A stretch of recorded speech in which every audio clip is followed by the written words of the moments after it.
Update. Grown man ruining my son's life. Please help me ruin his.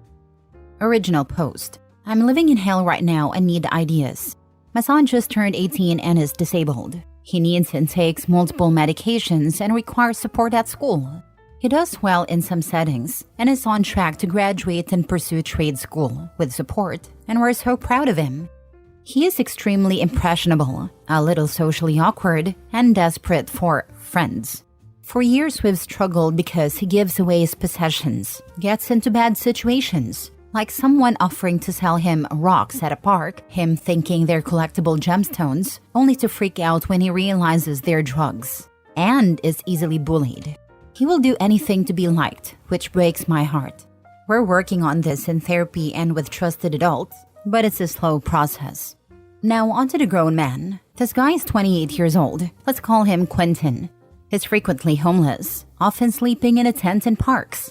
Occasionally, he gets a voucher from our city to stay in a motel.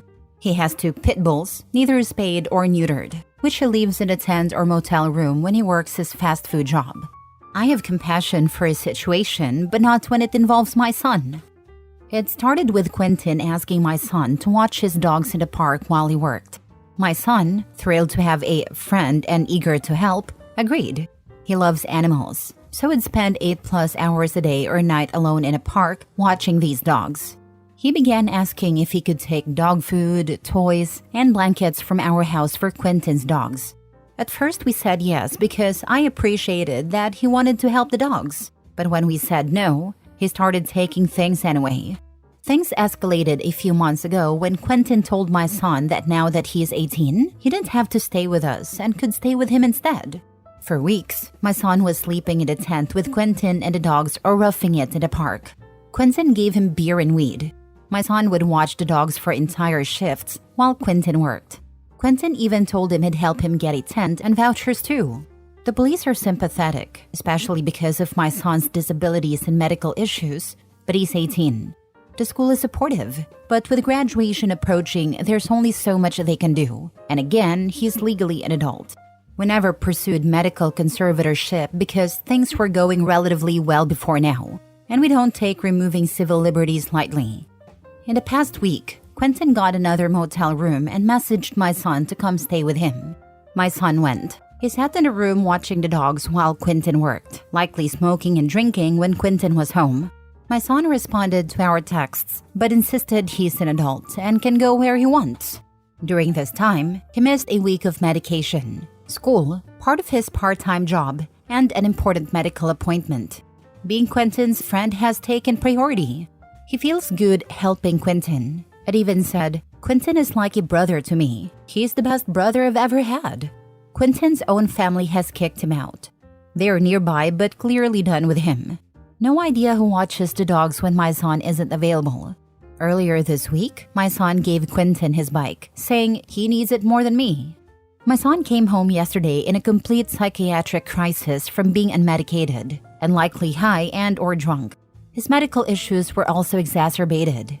He was banging his head on a concrete floor, and when we called emergency services, he spit at the police, so they restrained him and put a spit hood on him. It was horrific and he was begging for help. We're unsure when he'll be stable enough to come home and may need a medical procedure. He was coherent today, crying and apologizing, but remains 100% certain Quentin is his friend. I feel terrible because at 18, it's normal for him to start building his own life and friendships. I look forward to that day. He does have other, more age-appropriate friends, but they have busier lives and responsibilities. They aren't available 24/7. Quentin is, and my son loves the feeling of being needed when his phone pings with a message from his friend. How can I make this man's life miserable, or at least make it too uncomfortable or risky for him to keep hanging with my son?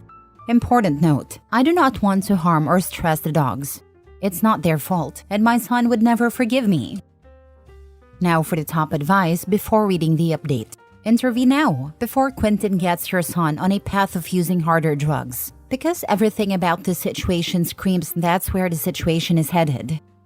Intervention in a serious way should have been executed way before this, even sending the boy to live with distant relatives and blocking Quentin's number on any phone. This is heartbreaking and no good can come of it. Sounds like you might need to pursue medical conservatorship, which I know you don't want to do, but it sounds like you definitely have grounds, and it's the lesser of two evils at this point. I don't see things ending up well without intervention. Thank you for this, and others who prompt me to reconsider conservatorship. I called a lawyer on Monday. I had already done research and collected that info, but had a lot of hope that once sheltered work started up and he had less free time, it might not be necessary. Pay someone to be your son's friend that's more of a caretaker? Honestly, this guy sounds at the very least like a scammer. Sometimes the only way people into deep in one scam is a second scam. It's sad, but there's literally a bot on r/scams for recovery scams. Basically, people promising to recover your loss for some fee. It's not great. But if you could afford someone to offer better friendship and then point out that his old friend is lame, it'll be like positive peer pressure. Maybe help the person could help them join appropriate opportunities for new friendship, then phase out. This is another great idea, and I appreciated the comments below it here in the thread. I have reached out to some young adults older than him that might serve as mentors or fitness coaches. Hang out with him, work out, play basketball. Build positive connections with people who don't wish him ill. Thank you for this. I have a few possibilities here in our area. Update. A few months ago, I came here asking for tips to help get a man named Quentin out of my son's life. I'm super grateful for all the ideas and the many kind words. As of today and for the last 3 months, my son is happy and healthy. We found a transitional living house for him with 5 other young men and 2 house managers and a dog. He's learning how to adult, cooking, cleaning, and preparing for a job. The program includes therapy, daily gym sessions, yoga, skateboarding. Truly a dream come true. The house is about 40 minutes away from where Quentin lives. My son now feels he has friends, a sense of purpose, and independence. He's busy and learning so much, and the program also includes job training. Before this happened, I followed as much of your advice as I could. I contacted the manager at Quentin's workplace and the motel he occasionally stays at. I told them Quentin was allowing a disabled teenager to stay with him and was giving him, and other teens, alcohol. The manager, a local small business owner, took my information seriously. I also went to the motel and pointed out the sign stating all guests must have ID, which my son does not. I reminded the manager of this policy and said I'd contact corporates if it wasn't being followed. I also started calling the non-emergency police line when Quentin was camping at a park after closing hours or leaving his dogs unsupervised during the day. The police would move him along. Someone gave me the brilliant advice to become Quentin's best friend and show up all the time. So I did. If Quentin wanted to see my son, he got to see me too. I showed up at the park, at his work, and near the motel. I even prepared flyers to distribute around the neighborhood, informing residents about the tent, the camping, and the unsupervised, unneutered pit bulls near the playground. Quentin became increasingly upset. He accused me of stalking him and said he was going to call the police. I politely encouraged him to do so, telling him I'd love to share more with the authorities about what he was doing with my son and other vulnerable young people. I told him, if you want to be in my son's life, I'll be in yours. It's up to you. I felt so bold after all your advice and encouragement. I was ready for the long haul. In the meantime, we found a lawyer and tapped into resources to find my son some job training since he genuinely wants to feel grown up and helpful. Through a local agency, he worked for a few weeks at a drugstore, stocking, cleaning, and assisting customers. It kept him busy and gave him confidence, which slowly started pulling him away from Quentin. Eventually, Quentin either got sick of seeing me or became worried about losing his job.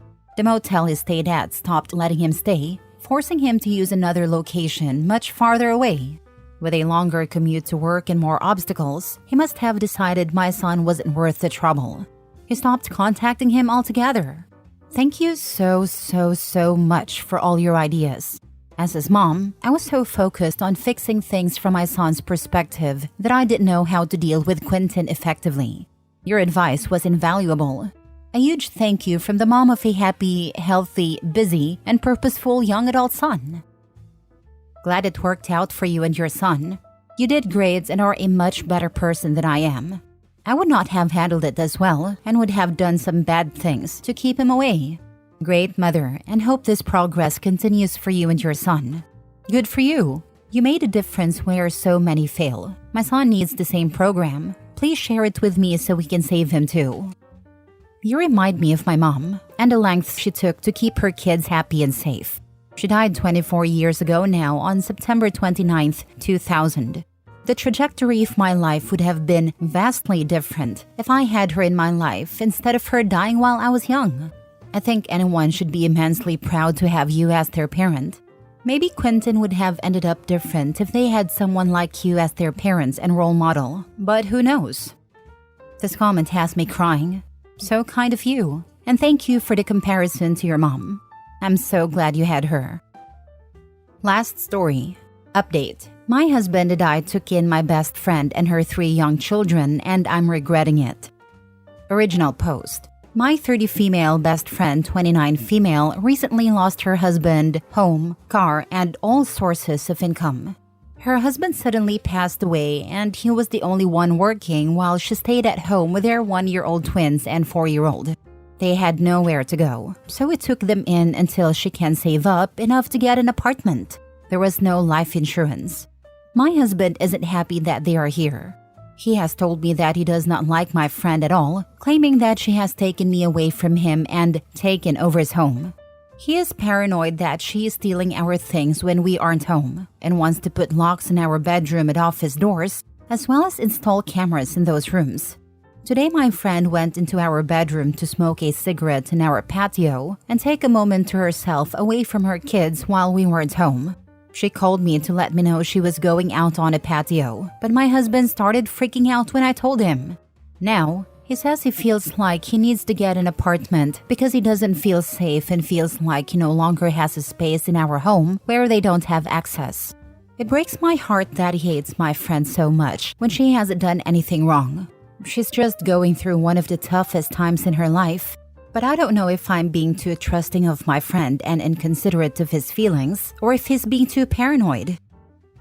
Now for the top advice before reading the update. I think there needs to be discussion of a timeline for when she is leaving. He agreed to take her in the short term. At least that is the impression I got reading this. So he needs to chill a bit about them living in his pace. That being said, suddenly having another woman he doesn't like and 3 kids in the house is understandably not awesome. I think the solution is to set a timeline for when she is leaving. Help her find a place as her friend, but stick to the timeline. And set some boundaries about what areas of the house she and her kids have access to and which are off limits. Just because someone is staying at your house doesn't mean they get to treat it like it's their house. The husband is right for not wanting Opie's friend in their bedroom, bathroom, and office. If she can't show immediate respect for that, she needs to be kicked to the curb. I'm sure she'll feel much more confined and restricted at a shelter. Your friend is taking advantage of you and she needs to go. How is she contributing? Is she keeping the house clean? Is she cooking some meals? Paying for some groceries or chipping in for utilities? Understandable that her situation is sad, but this isn't your or your husband's responsibility. You did a nice thing and she's taking it for granted. I guarantee this is going to put a strain on your marriage. It sounds like it has already. It's not your responsibility to take care of somebody else's family. I would tell her she has a set amount of time and stick to that. It might hurt your friendship, but you need to decide what's more important. Friendship versus marriage. She is not taking us for granted at all. She keeps the house clean, cleans up after herself and her children, has assistance for groceries and diapers, waiting to get approved for other assistance. This is the only problem we've had with her in the month she's been here. Her situation is heartbreaking, especially for her 3 children. If it was just her, we would have said no. My husband and I were on the same page with letting her stay. We agreed to 8 months, but I do agree that we need to set a specific move-out date. Maybe I'm a mean friend, but I'd never allow a friend to stay with my husband, our kids, and I. There's a boundary that you don't cross. Why didn't she have any single friends to help her? Because every person she went to said no to helping them, just like everyone else on this Reddit post said they do. My husband and I could not in good conscience let our babies be homeless. Now 40 updates a month later. This update is a few weeks overdue, but a lot has happened. It's hard to fit every single detail of a situation into one post, especially while trying to respect my friend's privacy during such a rough time. However, I took a lot of your advice. I apologized to my husband and asked him what boundaries he needed and what changes were necessary for him to feel more comfortable. We had this conversation before my friend moved in, but things turned out so differently than expected. I realized I was putting my friend before my husband, and it was a harsh wake-up call. My husband wasn't thinking about leaving me, but he was definitely unhappy. I'm glad we had this talk because being on the same page has made us both a lot happier. We sat down and talked to my friend, and it went great. She apologized for going into our bedroom when we weren't home, admitted it was unacceptable, and promised it would never happen again. I told her the bedroom and study were off limits, no exceptions. I also made it clear that her children needed to keep their toys in the playroom we set up for them and not spread them all over the house. She completely agreed to all of this. We changed the locks on the bedroom and study doors, added cameras, and installed a safe for valuables. Most importantly, we told her she needed to find a job and arrange daycare for her children as soon as possible, with a hard deadline of April 1st. She took the whole conversation really well and admitted that she needed this push to move forward and build a life for herself and her kids. 5 days later, she got a job and found daycare for her children. The energy in the house has completely shifted. My husband and I are spending more time alone together in our home, and all of our boundaries have been respected. To everyone who said they'd never take in a friend and her 3 kids, that's exactly why she had nowhere else to go. Everyone else said no. It's been rough on all of us, but my husband and I are now confident in our decision to help her, especially now that we both feel heard and respected. My husband has also worked on his anger toward my friend and feels more at ease interacting with her and coexisting in the same space. It helps that he sees she's taking our rules and deadlines seriously and acting accordingly. Reddit obliterated me, and while I don't agree with kicking her out, I appreciate the brutal honesty that helped me realize I wasn't backing my husband the way I vowed to. When I was young, my parents took in my dad's coworker whose husband had left her. Initially, she could stay as long as she needed, but eventually they did the same thing and said they needed to see her working towards getting back to being independent. She was in the Air Force with my dad at a time, so she had good options. Still a lifelong friend. Love this successful story, even though it wasn't all great all the time. Makes me hopeful that our friendship will continue for another 10 years after this. Thank you for sharing. I think you handled this great, and wow, so wonderful you can help your friend and the 3 kids. It takes one person to make a difference in someone's life. If my extra room can make a huge impact on their lives, then absolutely let them use it. But boy, have boundaries and house rules made things so much tolerable, lol.